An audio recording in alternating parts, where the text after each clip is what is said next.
Hey, what's going on, guys? My name is Dr. Boyce Watkins, and I wanted to hop in real quick and talk to you guys about something that people aren't really talking about as much, but it's important for you to understand in terms of what's going on with the market.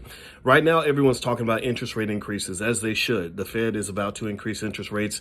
The original expectation was that interest rates are going to go up about half a percentage point or 50 basis points, and that they're going to do several 50 basis point hikes in the future. Well, that's not going to happen anymore. They're probably going to go 75 basis points. Most of the major banks and houses are predicting 75 basis points, particularly since it was released in the Wall Street Journal that the Fed was going to do a little bit more because the inflation numbers that came out were so alarming. That's all a big deal. That's all going to affect your stocks. That's not such a good thing because it's going to slow the economy down. One other piece of the puzzle that isn't really being discussed very much is something that they call quantitative tightening. Quantitative tightening is basically where the Fed has been providing tons and tons of liquidity to the market by buying up bonds. And so imagine it's almost like if you have a parent that's been paying your rent for the last 14 years, and then suddenly they say, I'm not paying your rent anymore. Well, a kid who doesn't know how to make his own money, who's used to mom bailing him out, is going to get stuck. He's going to say, "Oh my God, what am I going to do? Mom, I'm homeless now because I can't pay my bills." And mom says, "Oh, I'm sorry, I've spent all of my excess money helping you out. I can't do anymore." Well, the Fed is kind of doing the same thing to investors as a result of the removal of what they call the Fed put. The Fed put, if you know, a put option is something that protects you from the downside. It's like basically economic insurance.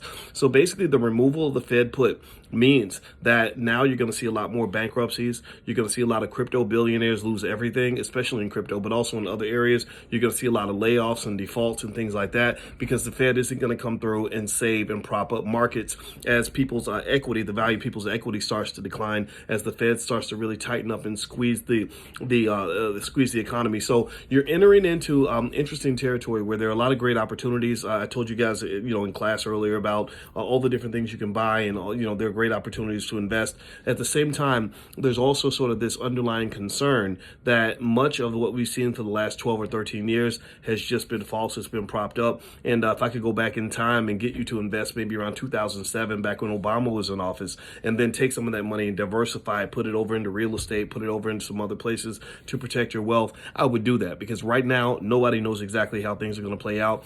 I'm a long-term investor because I believe generally based on historical dynamics, long-term investing tends to work out in situations like this, but don't assume anything. You're literally going into a space that's completely unexpected, completely uncharted, and it's kind of crazy. So I just want to share that with you, and feel free to follow me at boycewatkins.com if you like free investing advice and also a free copy of my book. So take care, guys. I'll see you soon. God bless you. Peace.